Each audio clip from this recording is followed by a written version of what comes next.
guys, it's Sierra from Lawrence Mitsubishi. Today I'm going to show you how to use your cruise control, and for example, I'm going to use the Mitsubishi Outlander.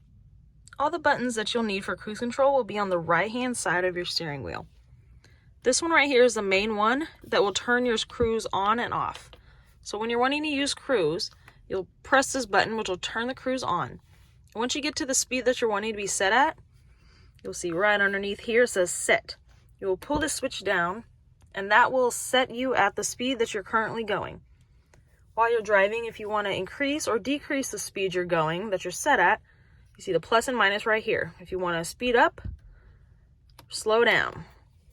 And also, if for any reason, if you have to step on your brakes, it will temporarily disable the cruise control. And unless you turn this off, it'll still be on. So if you want to continue to go the regular speed that you set the cruise control at, you will press up and will resume, and it will automatically restart the cruise control to be at what you were at before you had to brake. And that's how you use the cruise control on a Mitsubishi Outlander. If you have any questions, feel free to comment down below, and also hit that like and subscribe button as well. Thanks for watching.